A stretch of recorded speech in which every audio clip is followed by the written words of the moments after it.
The sound of gunfire echoed through the dusty streets of Miles City, Montana, and Preston Brennan knew it was time to disappear before the sheriff's men caught wind of his return. But the relentless thirst scratching at his throat demanded he risk one quick drink at the Golden Rose Saloon before riding out of town forever. It was late September in 1882, and the autumn heat still clung to the air like a stubborn memory. Preston pushed through the swinging doors of the saloon, his spurs jangling against the worn wooden floor. The place was moderately crowded for a Thursday evening, filled with ranch hands, drifters, and working girls trying to make ends meet in a town that promised more than it usually delivered. The piano player in the corner hammered out a cheerful tune that seemed at odds with the tension Preston carried in his shoulders. He kept his hat low over his eyes as he approached the bar, scanning the room out of habit. 3 years on the run had taught him to always know where the exits were, and who might recognize him from the wanted posters that decorated every sheriff's office from here to Denver. The bartender, a heavy-set man with a thick mustache, wiped down the counter and waited for Preston's order without much interest. "Whiskey," Preston said, his voice rough from days of riding through the Montana dust. As the bartender poured, Preston became aware of someone watching him.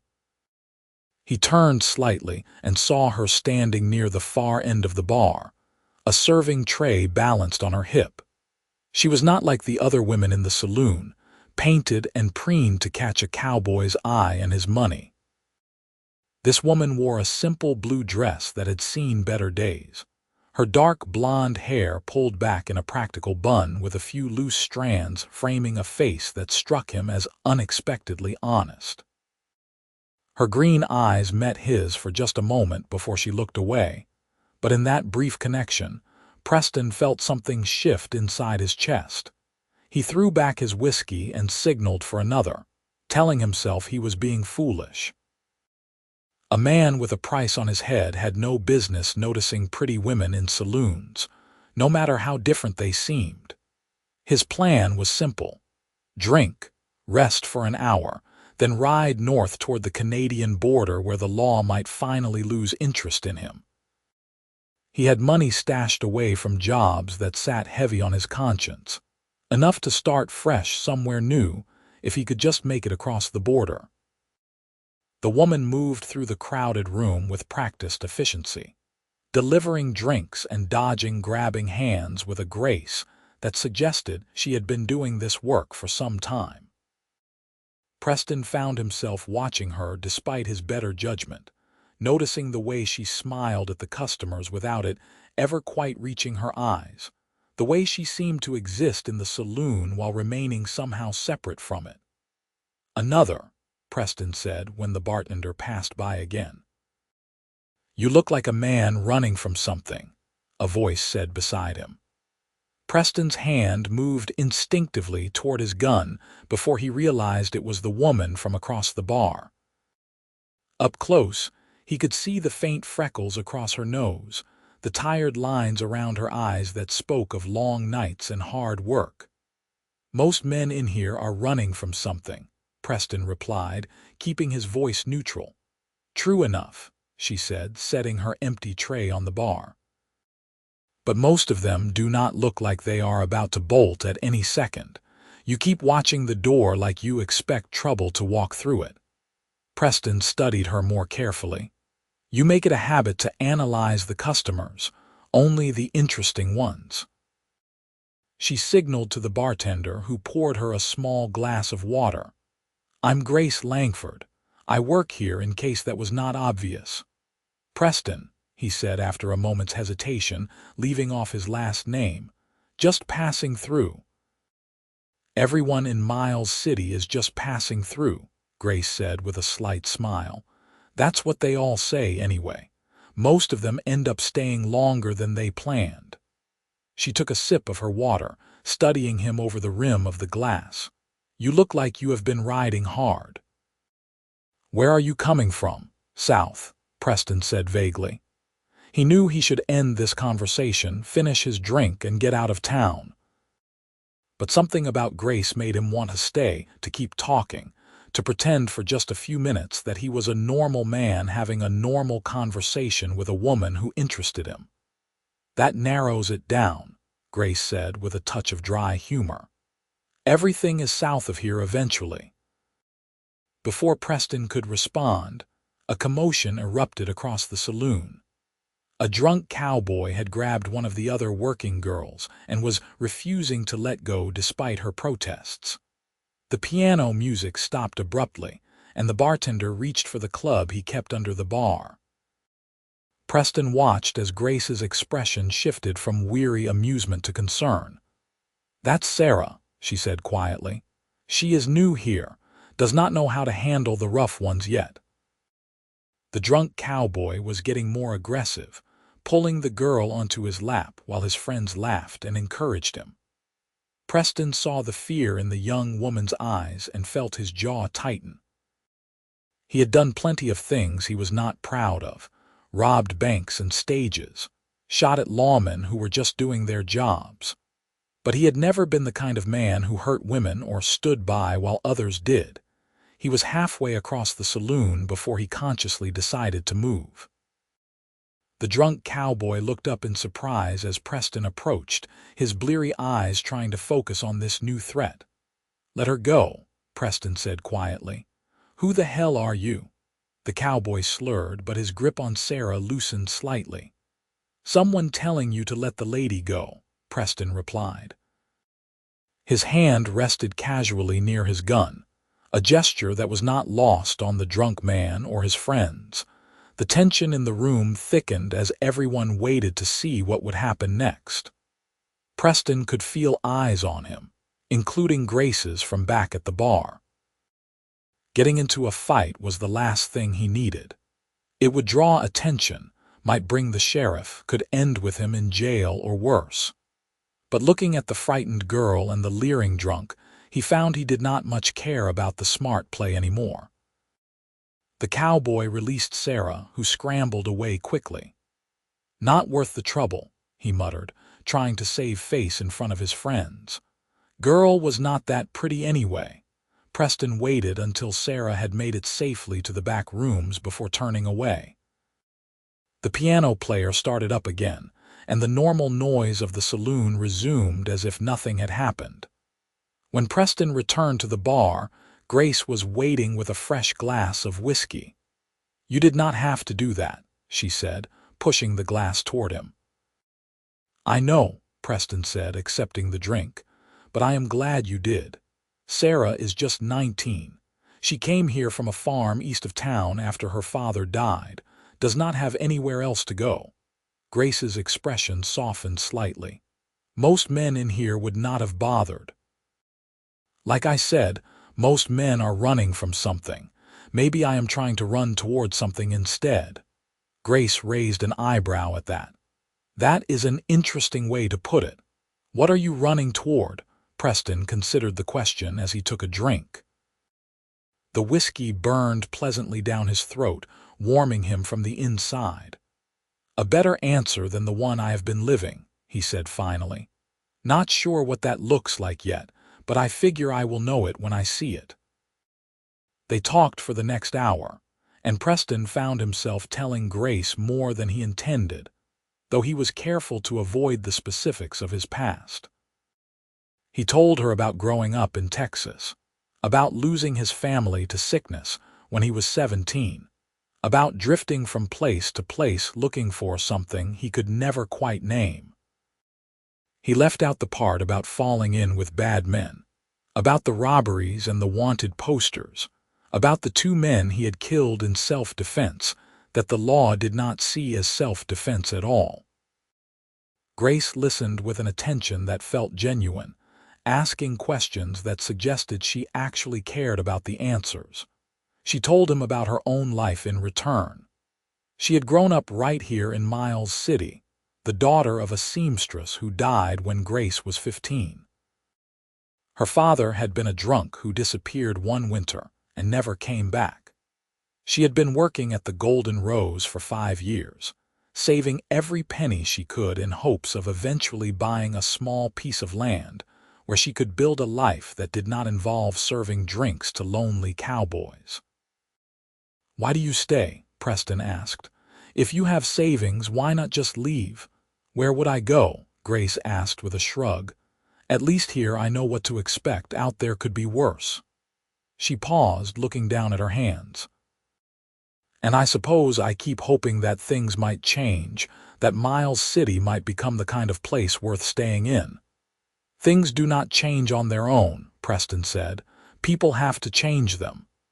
"Is that what you are doing? Changing things?" Preston thought about the money in his saddlebags, stolen from banks and stages. He thought about the men hunting him, about the life he had been living for the past 3 years.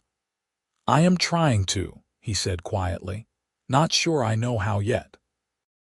Grace studied him for a long moment, and Preston felt exposed under her gaze, as if she could see through all his careful omissions to the truth underneath. "I think you are a better man than you give yourself credit for," she said finally. "The way you helped Sarah, the way you talk about wanting to be better, that counts for something." Before Preston could respond, the saloon doors burst open and 3 men strode in. Preston recognized the type immediately: lawmen or bounty hunters, hard-eyed and purposeful. His hand moved toward his gun as he calculated the distance to the back door.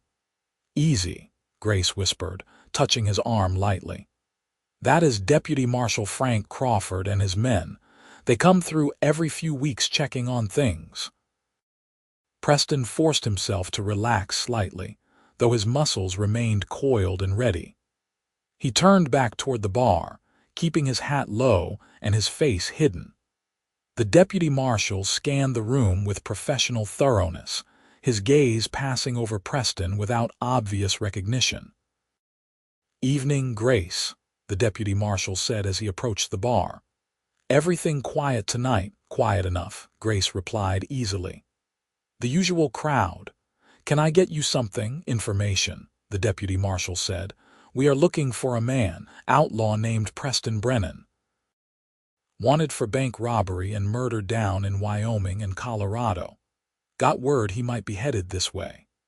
Preston's blood ran cold.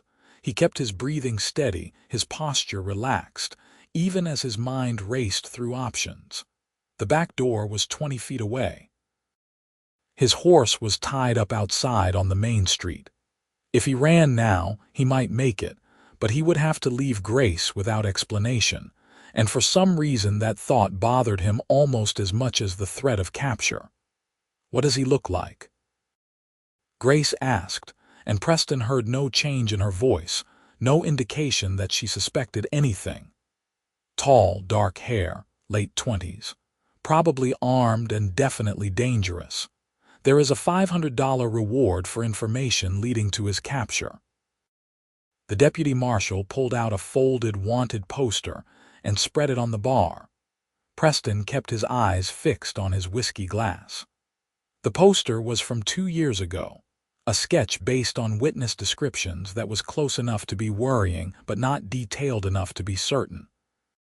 He had grown a beard since then, let his hair get longer and shaggier. It might be enough to create doubt, but it would not hold up under real scrutiny.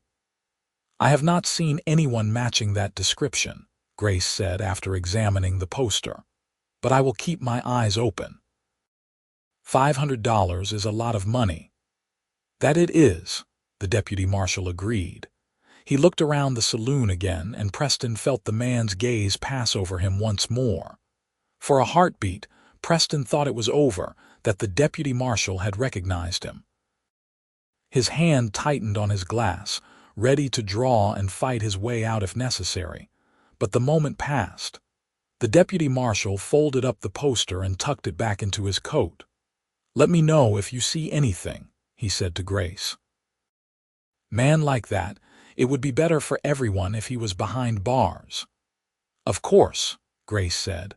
"I will spread the word."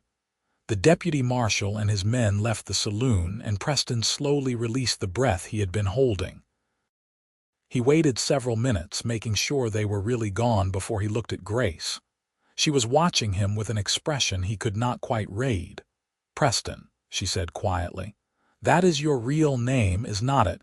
Not just your first name." There was no point in denying it. She had heard the deputy marshal, seen the poster, and she was clearly smart enough to put the pieces together. Preston met her eyes and nodded once. "You should go," Grace said. "Right now, before anyone else makes the connection." "Are you going to tell them?" Preston asked. "That is a lot of money. More than you would make here in 2 years." Grace looked at him for a long moment. "I should," she said. "It would be the smart thing to do, the right thing according to the law. But something tells me there is more to your story than what is on that poster. And for what it is worth, I do not think you are the kind of man who commits murder without cause." "I killed 2 men," Preston admitted, his voice barely above a whisper. "They were trying to kill me first, but I killed them all the same, and I have robbed banks, taken money that was not mine. I am not a good man, Grace. Maybe I want to be, but wanting and being are different things." "Everyone has done things they regret," Grace said. "The question is what you do next. Are you going to keep running, keep robbing, maybe kill more men? Or are you going to find a way to be the person you want to be?" It was the same question Preston had been asking himself for months now, lying awake at night in anonymous boarding houses and rough camps. The outlaw life had seemed exciting at first, a way to strike back at a world that had taken everything from him. But the thrill had faded quickly, replaced by constant fear and a gnawing sense that he was wasting whatever remained of his life. "I do not know how to stop," Preston said honestly. "The law does not care that I want to change. They will hang me whether I am sorry or not." "Then do not get caught," Grace said simply. "Go north like you planned, cross into Canada, start over with a new name, live the kind of life that makes all of this worth it." "Come with me," Preston said, surprising himself with the words. They had known each other for barely 2 hours, had shared nothing but conversation and whiskey. But something about Grace made him feel like he had known her far longer, like she was the piece he had been missing without realizing it. Grace laughed, though there was no humor in it. "That is crazy. You do not even know me." "I know enough," Preston said. "I know you are smart and brave and kind. I know you deserve better than this saloon and this town. I know that talking to you for the past 2 hours has made me feel more like myself than I have in 3 years. You are running for your life," Grace pointed out. "This is not the time to be thinking about bringing someone along. I would just slow you down, put us both in danger."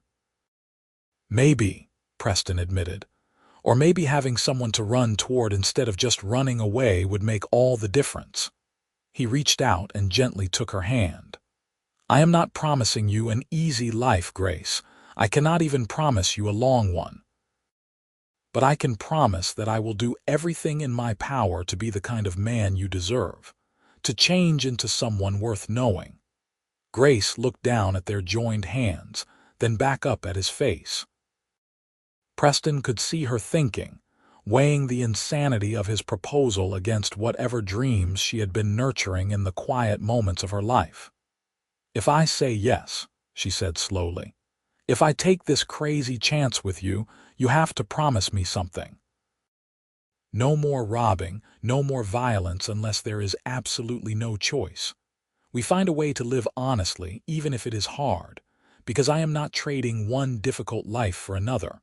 I want better, Preston, for both of us." "I promise," Preston said, and he meant it with every fiber of his being. "No more robbing.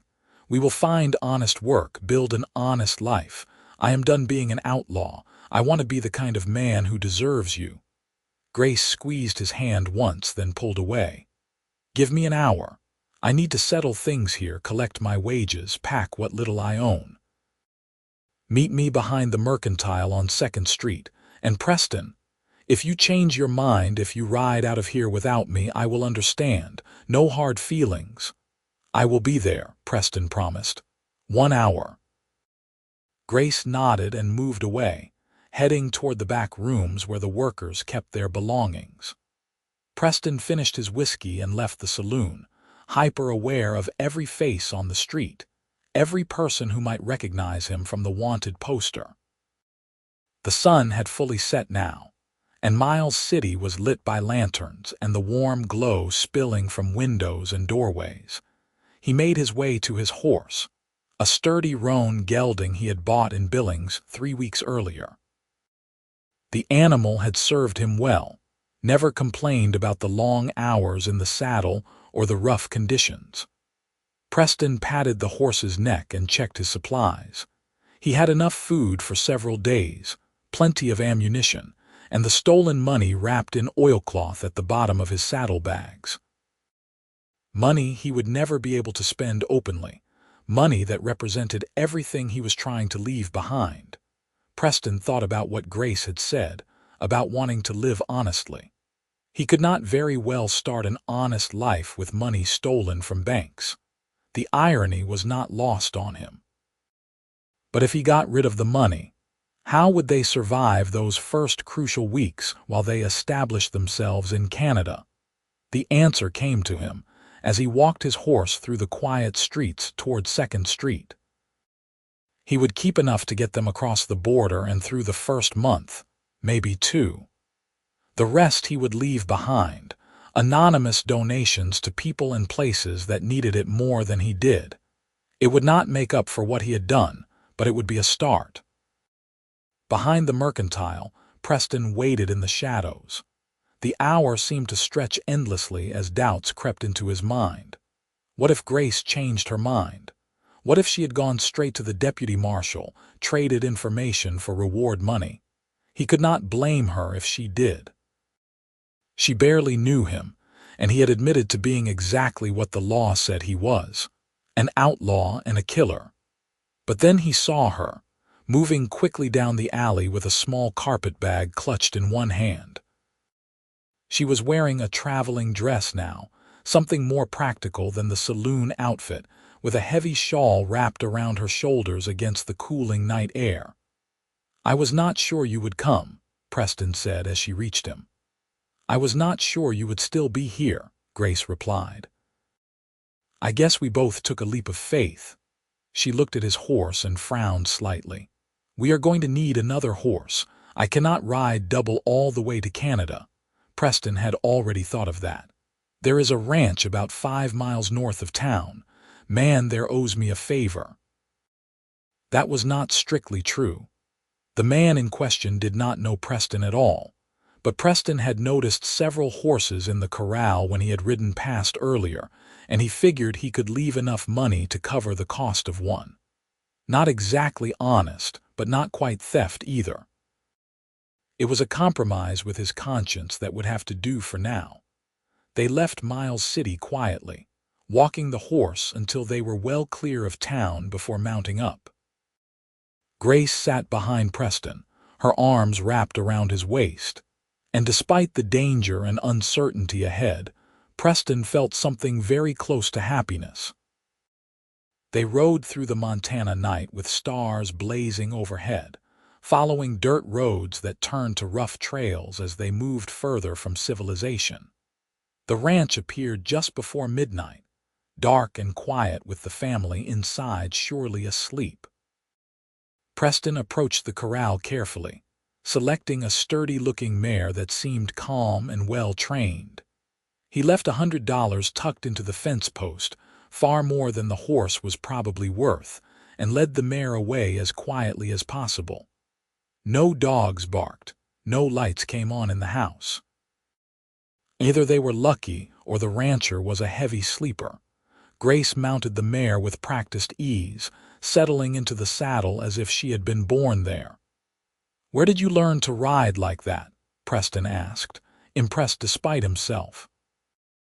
"My father might have been a drunk, but he worked with horses before he fell apart," Grace said. "Taught me when I was young. I have not been on a horse in years, but I guess some things you do not forget."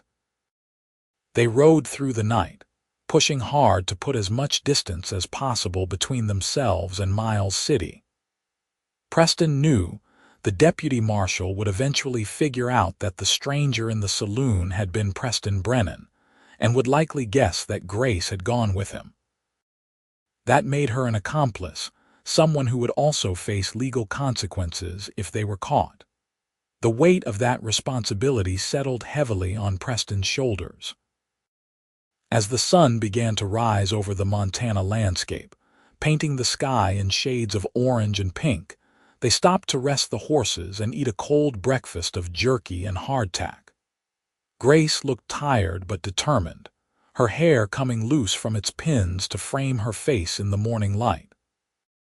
"Tell me about Texas," she said as they sat on a fallen log, sharing water from Preston's canteen. What was it like before everything went wrong?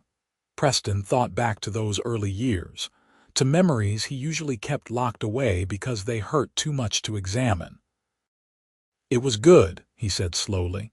"We had a small ranch, nothing fancy. Raised cattle, grew what we needed. My parents worked hard, but they were happy. I had a younger sister, Emily. She was 12 when the fever came through." "I am sorry," Grace said quietly. "It was fast, at least." They did not suffer long. Preston stared at the horizon, seeing the past instead of the present. "I tried to keep the ranch going after, but I was just 17.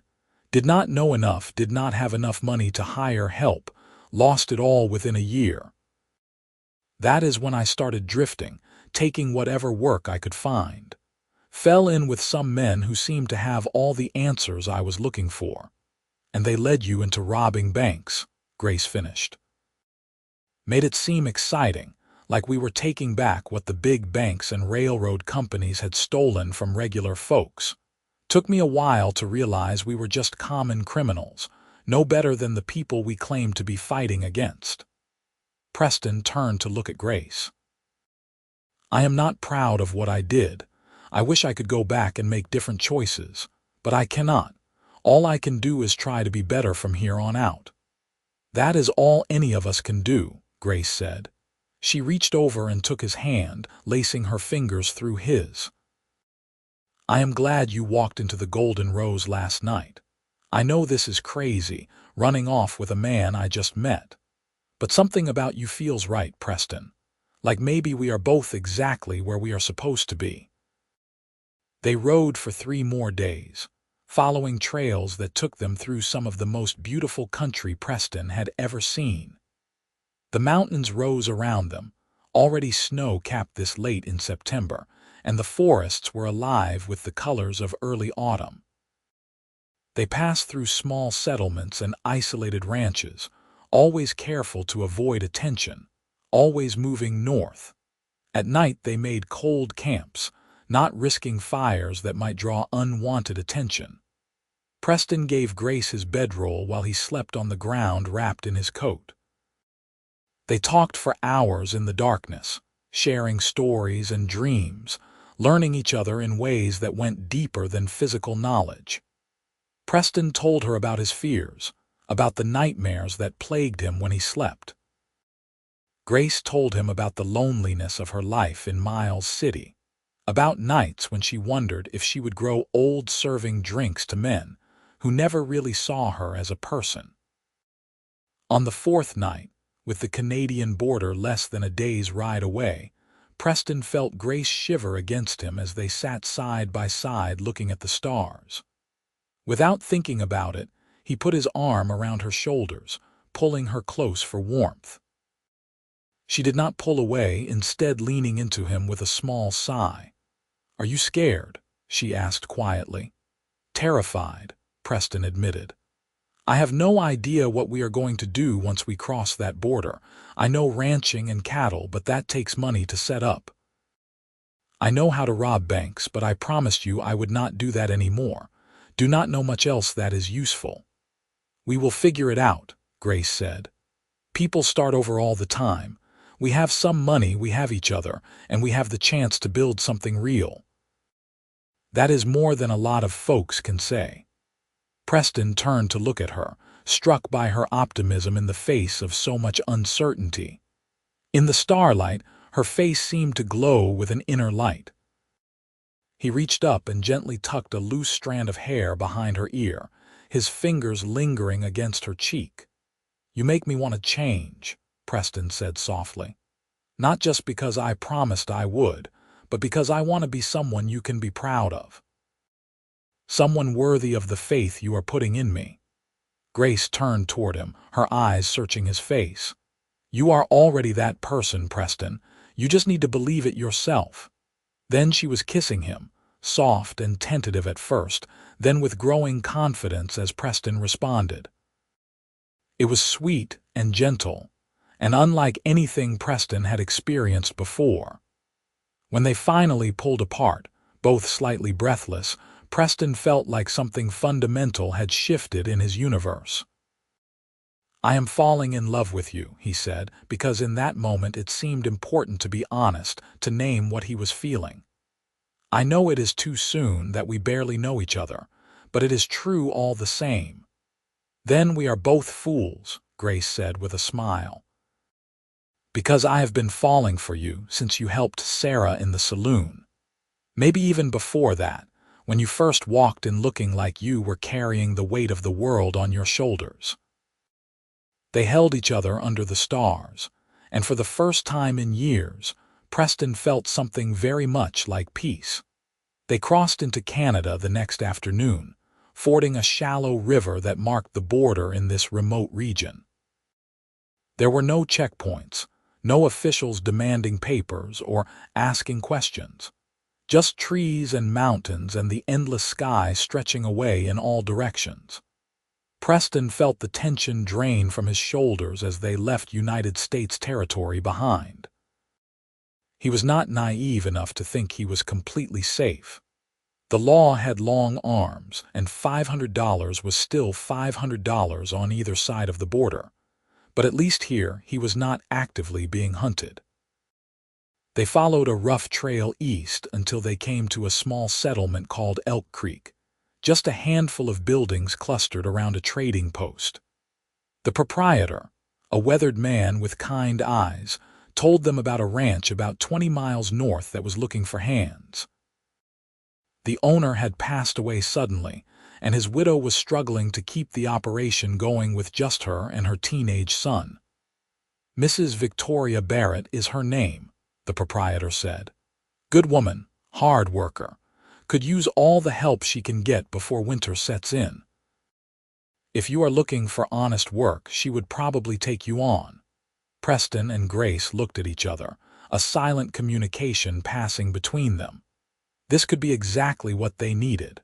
A chance to work, to prove themselves, to start building the kind of life they both wanted. They found the Barrett Ranch just as the sun was setting. A sprawling operation with good buildings and healthy-looking cattle grazing in the distance. The house was well maintained, with flower boxes in the windows and a neat vegetable garden to one side. A woman in her early 40s came out onto the porch as they rode up, wiping her hands on her apron. She had graying brown hair pulled back in a practical bun and sharp blue eyes that assessed them carefully. "Can I help you?" she asked, polite but wary. "We are looking for work," Preston said, dismounting and holding his hat respectfully. "Man at the trading post in Elk Creek said you might be hiring." "He did he?" Mrs. Barrett looked them over more carefully. "You two married?" "Not yet," Preston said, "but we are planning on it as soon as we get settled." Grace shot him a quick look but did not contradict him. They had not actually discussed marriage, but Preston realized he had been thinking about it as inevitable, as the natural next step in whatever they were building together. Mrs. Barrett seemed to make up her mind. "I can offer room and board plus $30 a month for the man, $20 for the woman. You would have your own cabin, small but solid. Work would be whatever needs doing around here, which is considerable. My son Daniel helps when he can, but he is only 16 and there is more work than 2 people can handle. My husband used to have 3 full-time hands." "We will take it," Preston said immediately. and we are grateful for the opportunity. Do not be grateful yet, Mrs. Barrett said with a slight smile. You have not seen how much work there is, but come on, I will show you to the cabin. You can start in the morning. The cabin was indeed small, just one room with a fireplace, a bed, a table, and 2 chairs. But it was clean and well built, with a good roof and glass windows. After days of sleeping on the ground, it looked like luxury to Preston. That night, Preston insisted on sleeping on the floor despite Grace's protests that the bed was large enough for both of them. I am trying to do this right, he said. Respect your reputation. Be the kind of man your father would have approved of if he had been the man he should have been. Grace rolled her eyes but looked pleased. You are insufferably noble for an outlaw, she said. Former outlaw, Preston corrected. I am a ranch hand now. Honest work for honest pay. The work was indeed hard. Preston rose before dawn each day to help Daniel with the morning chores, feeding animals and mending fences, checking on the cattle and dealing with the 1,000 small problems that came with running a ranch. Grace worked in the house with Mrs. Barrett, cooking and cleaning and preserving food for the coming winter. In the evenings they were both exhausted, but it was a good exhaustion, the kind that came from meaningful work well done. Preston found that he was good at the ranch work. Years of drifting had given him experience with all sorts of labor, and the skills from his youth came back quickly. Mrs. Barrett proved to be a fair employer, quick to praise when things were done well and patient when explaining tasks Preston was unfamiliar with. Daniel was a good kid, eager to learn and not afraid of hard work. As the days turned into weeks, Preston felt himself changing in fundamental ways. The constant tension that had defined his life as an outlaw began to fade. He stopped checking over his shoulder every few minutes, stopped sleeping with one hand on his gun. The nightmares that had plagued him since his first robbery grew less frequent. He was building something here, creating value instead of taking it. The difference was profound. Grace blossomed in the new environment as well. Preston watched her laugh more freely, saw color come back into her cheeks, noticed how her eyes lit up when she talked about plans for their cabin or ideas for the ranch. Mrs. Barrett clearly adored her, treating Grace like the daughter she had never had. One evening in late October, Preston found himself sitting on the porch of their cabin with Mrs. Barrett, watching the sun set over the mountains. Grace and Daniel had gone to Elk Creek for supplies and would not be back until after dark. You have been good for this place, Mrs. Barrett said without preamble. My husband worked himself into an early grave trying to keep things going. I was about ready to sell and move into town when you showed up. Now I am thinking maybe we can make this work after all. We are grateful for the opportunity, Preston said honestly. You are running from something, Mrs. Barrett stated. It was not a question. I recognized that the moment you rode up. I do not need to know what. Everyone has a past, and out here we do not ask too many questions. But I want you to know that whatever you left behind, you have made a real fresh start here. You are a good worker, Preston, and that girl of yours is as fine a woman as I have ever met. Do not throw away what you are building. I do not plan to, Preston said. This life, this place, it is everything I have been looking for. I know I do not deserve it, but I am going to do everything in my power to keep it. Mrs. Barrett nodded, satisfied. Then we understand each other. Now, when are you going to make an honest woman of Grace?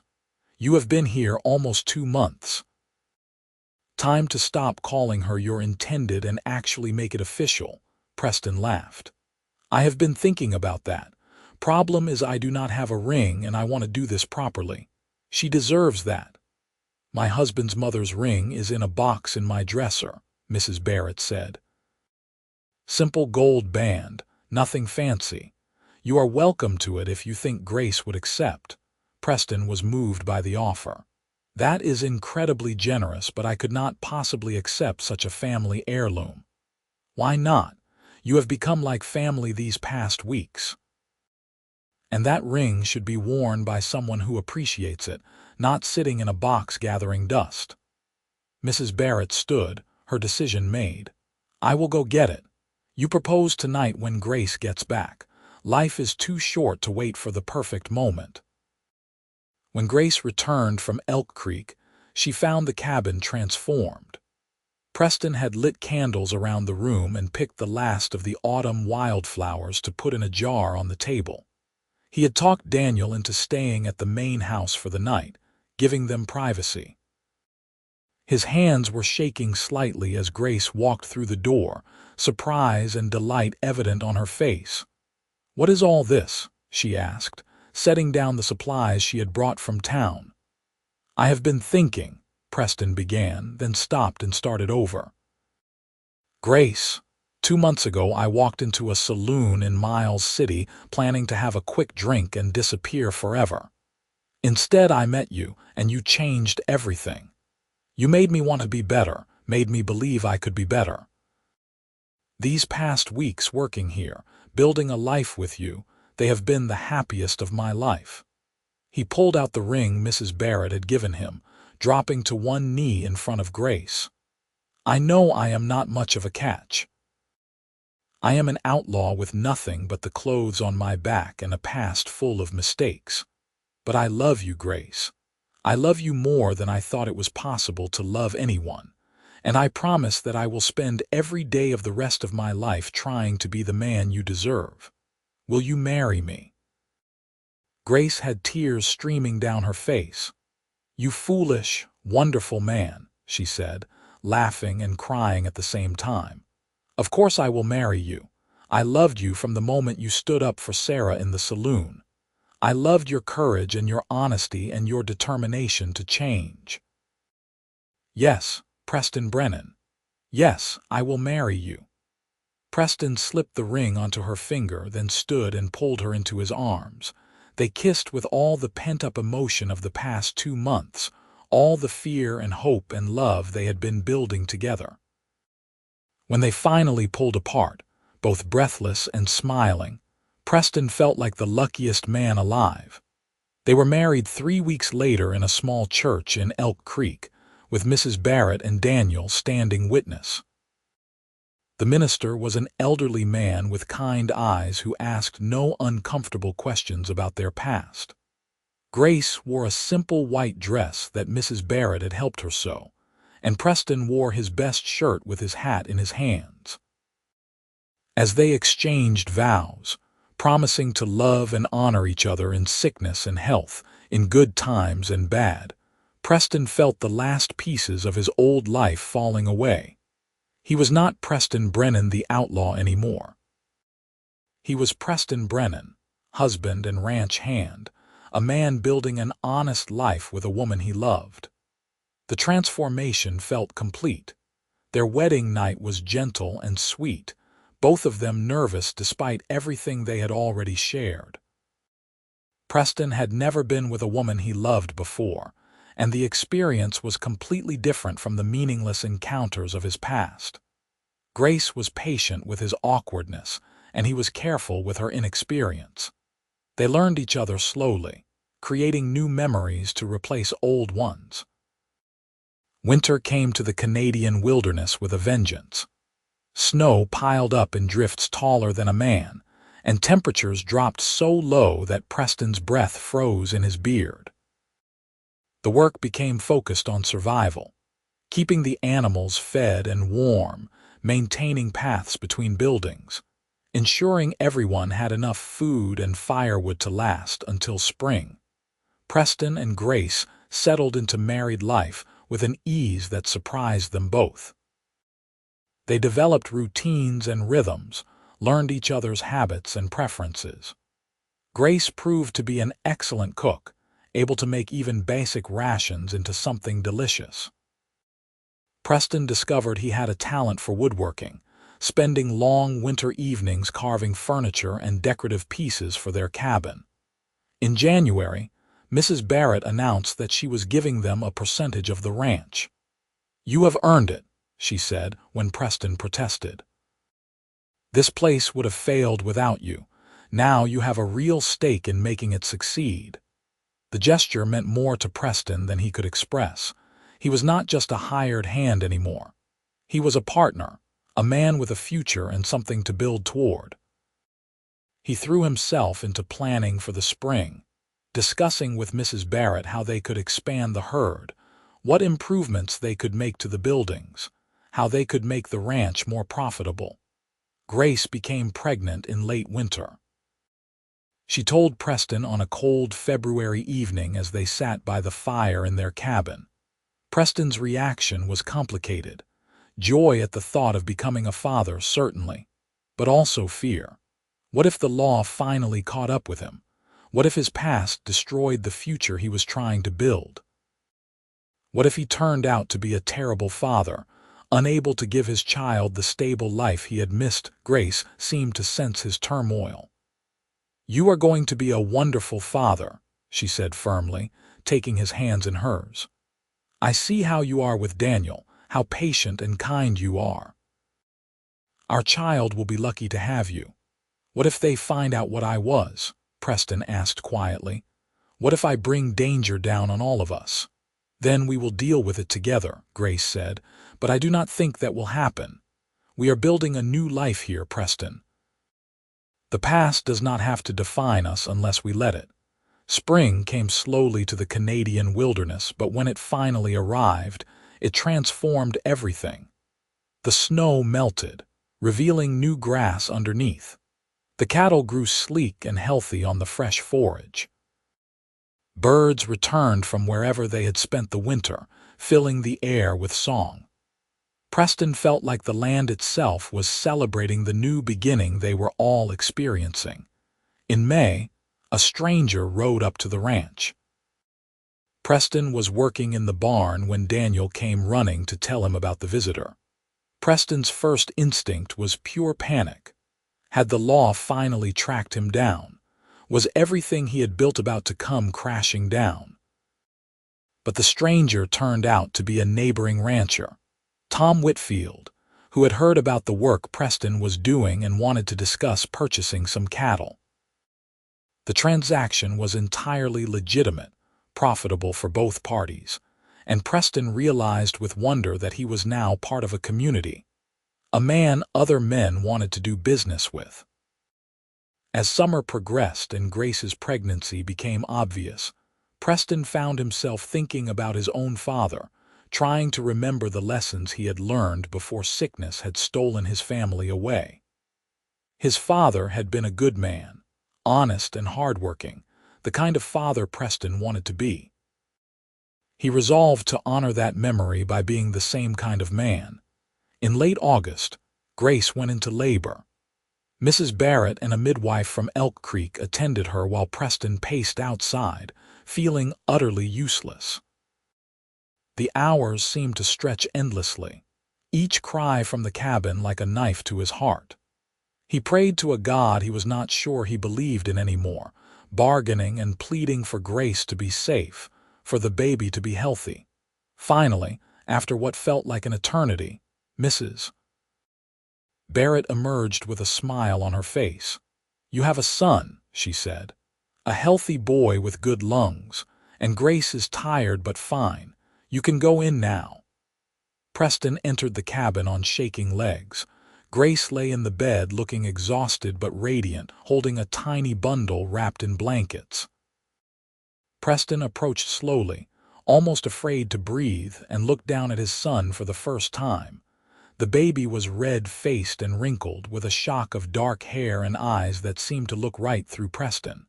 He was perfect, absolutely perfect.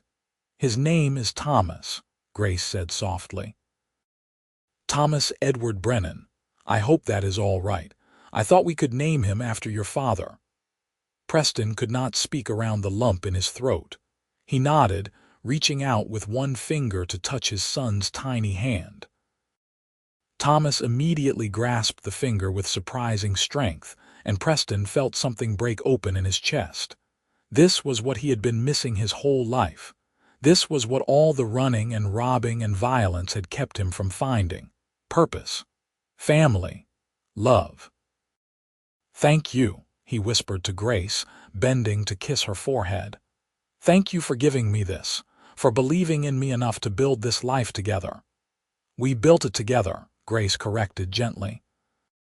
"And we are going to keep building it, watching Thomas grow, maybe giving him brothers and sisters. We have everything we need right here." The months after Thomas's birth were exhausting but wonderful. Preston discovered that babies required constant attention and that he was hopeless at changing diapers. But he loved holding his son, walking him around the cabin when Thomas was fussy, singing half-remembered lullabies his mother had sung to him. Grace recovered quickly from the birth and proved to be a natural mother, patient and loving even when Thomas kept them up all night. The ranch continued to prosper. With Preston's percentage of the profits, they were able to save money for the first time in their lives. Grace talked about eventually building a larger house, maybe adding on to the cabin or constructing something new. Preston threw himself into making the ranch as successful as possible, not just for himself but for his family. Thomas took his first steps in the spring of 1884, stumbling across the cabin floor into Preston's waiting arms. He spoke his first word shortly after, which was, predictably, "Mama," to Grace's delight and Preston's mock dismay. Watching his son grow and develop, Preston felt his past receding further into memory. The nightmares stopped almost entirely. He went weeks without thinking about the robberies or the men he had killed. Then, on a warm June afternoon almost 2 years after they had arrived at the ranch, Deputy Marshal Frank Crawford rode up to the main house. Preston saw him coming from the corral where he was working with a young horse. For a moment, he considered running, saddling a horse and disappearing into the wilderness. But then he thought about Grace and Thomas in their cabin, about the life they had built, about the man he had become over the past 2 years. He was done running. He walked slowly toward the main house, where Mrs. Barrett was already speaking with the deputy marshal. His hand rested near his gun out of old habit, but he made no move to draw. Mrs. Barrett saw him approaching, and something complicated crossed her face. "This gentleman says he is looking for someone," she called out to Preston. "An outlaw named Preston Brennan. I told him we do not know anyone by that name." Preston met the deputy marshal's eyes and saw recognition there. The man had not forgotten the face from the wanted poster, even after 2 years. Preston stopped about 10 feet away, far enough to react if necessary but close enough to talk normally. "That is me," Preston said quietly. "I am Preston Brennan, and yes, I did the things on those wanted posters. I robbed banks and stages. I killed 2 men who were trying to kill me first, but I accept that the law does not see it that way." Mrs. Barrett made a sound of protest, but Preston held up his hand to stop her. "But I have not been that man for more than 2 years. I have been working honest work, supporting my wife and son, trying to make amends for my past by living better in my present. I will go with you peacefully, Deputy Marshal. Just give me a few minutes to say goodbye to my family." The Deputy Marshal studied Preston for a long moment. "You have changed," he said finally. "When I saw you in the saloon in Miles City, you had the look of a hunted animal. Now you look like a man with something to lose." "I have everything to lose," Preston said honestly. "My wife, my son, my home. Everything that matters. But I am not going to fight you. I am not going to run anymore. If I have to face the consequences for what I did, then that is what I will do." "The charges come from Wyoming territory," the deputy marshal said. "Not federal, which means I do not actually have jurisdiction to arrest you here in Canada. I have been following rumors about you for 2 years, Preston. Do you know what I found? Nothing. No new robberies matching your pattern. No reports of violence. Just a man who seems to have disappeared into thin air. Preston felt a flicker of hope, but tried not to let it show. What are you saying? I am saying that the man I am looking for is a dangerous outlaw who needs to face justice. But the man standing in front of me is a ranch hand with a family. They do not seem to be the same person. The deputy marshal pulled out the wanted poster Preston remembered from that night in Miles City. Slowly, deliberately, he tore it in half. As far as I am concerned, Preston Brennan died 2 years ago. Never made it to Canada. Probably froze to death somewhere in the wilderness. Happens all the time. But if I ever hear about a man matching his description getting up to his old tricks, I will come back and arrest whoever that man turns out to be. Do we understand each other? Preston could barely breathe.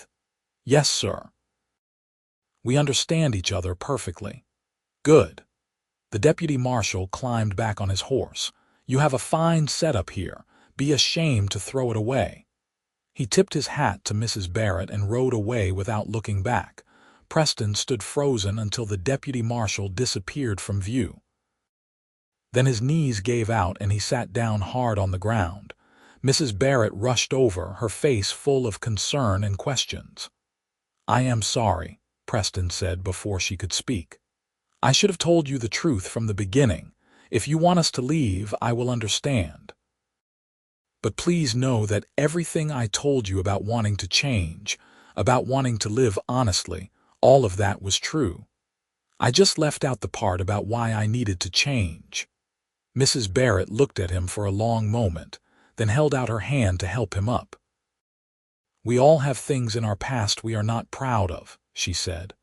What matters is who you choose to be now, and you have chosen to be a good man, Preston. A good husband, a good father, a good partner. That is what matters to me.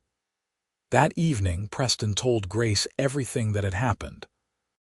She held him as he shook with the relief of knowing he was truly free, that the shadow hanging over their lives had finally been lifted. They talked late into the night about the future, about possibilities that had seemed impossible just hours before. We could stay here forever if we wanted, Grace marveled.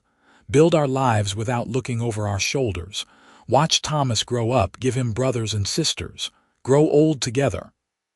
Is that what you want? Preston asked. More than anything, Grace said.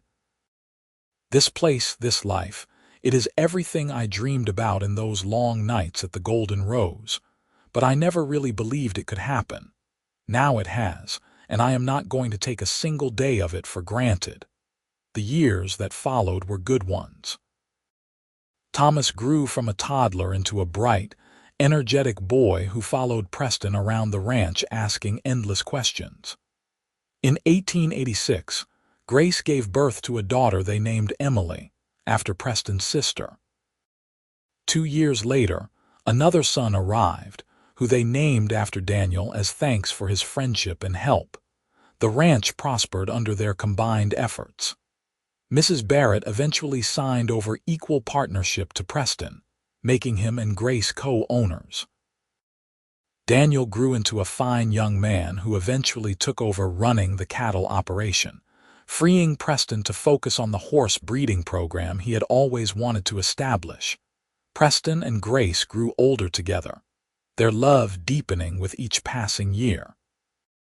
The passion of their early days matured into something richer and more complex, a partnership built on shared history and mutual respect. They had their disagreements, certainly. Grace thought Preston took too many risks with the horse breeding, while Preston worried that Grace worked too hard and did not rest enough. But they always talked through their problems, always came back to the love that had drawn them together in that Miles City saloon so many years ago. On their 20th anniversary, Preston took Grace back to the spot where they had first crossed into Canada. Their children were old enough now to manage without them for a few days, and Preston wanted to mark the occasion with something special. You ever regret it? Preston asked as they sat by a campfire, watching stars wheel overhead. Taking a chance on a man you barely knew, running away from everything familiar. Not for a single second, Grace said without hesitation. You gave me a life beyond anything I imagined was possible. You gave me love and children and a home. You became the man you promised you would be, Preston. Not perfect, but good and honest and true. How could I regret that? You made me want to change, Preston said, echoing the words he had spoken so long ago. You saw something in me worth saving when I could not see it myself. Everything good in my life stems from that night you agreed to take a chance on me. We took a chance on each other, Grace corrected, and it was the best decision either of us ever made. They held each other under the stars, just as they had 2 decades earlier, but now with the weight of shared history and the knowledge that they had built something lasting. Thomas eventually took over the ranch with his younger brother Daniel, allowing Preston and Grace to step back into well-earned semi-retirement. Emily married a doctor from Calgary and gave them their first grandchildren. Preston taught his grandchildren to ride and rope, passing on the skills his own father had taught him. Grace tended an enormous garden and became known throughout the region for her preserves and baked goods. They grew old together gracefully, their hair turning gray, their movements becoming slower. But the love between them never diminished. If anything, it grew stronger with each passing year, refined by time and experience into something precious. Preston lived to see the new century arrive, to see automobiles and telephones begin to change the world. He watched his grandchildren grow up in a time of peace and prosperity that would have seemed impossible during his outlaw days. And through it all, Grace was by his side, his partner and his love. On a peaceful summer evening in 1923, Preston passed away quietly in his sleep at the age of 68. Grace held his hand as he drew his last breath, and though her heart broke at the loss, she felt grateful for the 41 years they had shared together.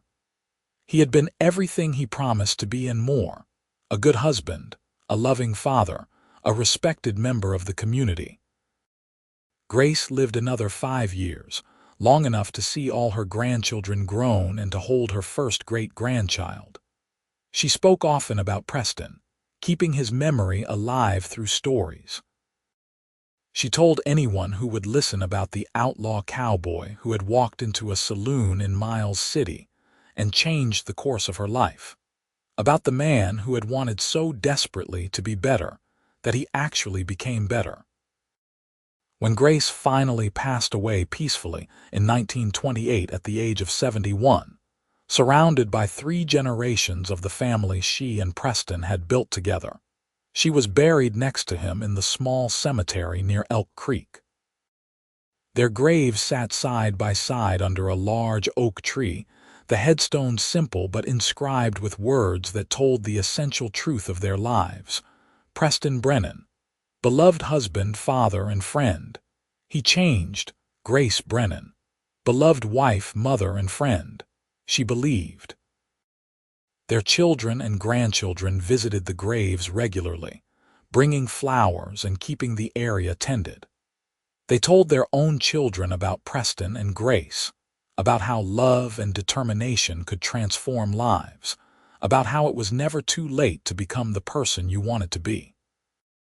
The ranch they had built continued to prosper for generations, a legacy of the outlaw cowboy and the saloon girl who took a chance on each other one September evening in 1882.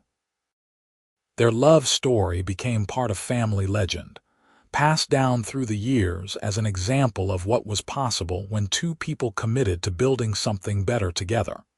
In the end, Preston had succeeded in his quest to change. He had become the man Grace saw in him that first night at the Golden Rose Saloon, a man of honor and integrity who built rather than destroyed. And Grace had found the life she had always dreamed of, full of love and family and purpose. Their story proved that redemption was possible, that people could change if they wanted it badly enough and had someone to believe in them. Preston and Grace had wanted to be better, and together they had made it happen. They had built a love that lasted a lifetime and a legacy that continued long after they were gone. The outlaw cowboy had met a girl at a saloon, and she had made him want to change. He had changed, becoming something far better than he ever thought possible.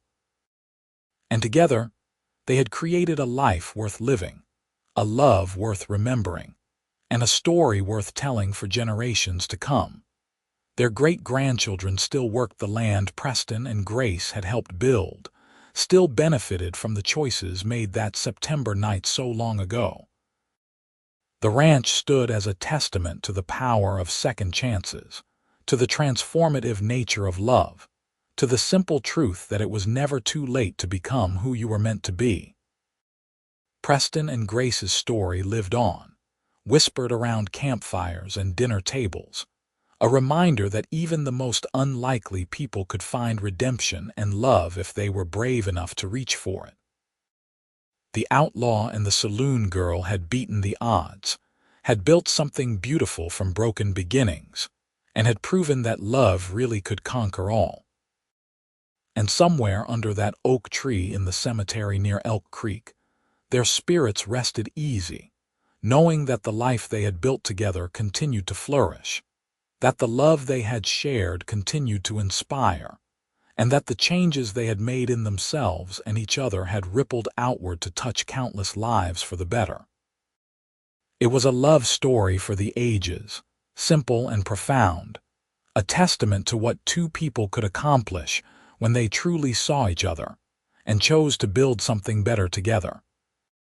Preston and Grace had found each other against all odds, had loved each other through difficulties and triumphs, and had created a legacy that proved love was not just about the feeling but about the choice to keep loving, to keep building, to keep becoming better versions of yourselves for each other, and for the family you created together. Their story was complete, their love eternal, their legacy assured. The outlaw cowboy and the saloon girl had found their happily ever after, and it was everything they had ever dreamed it could be.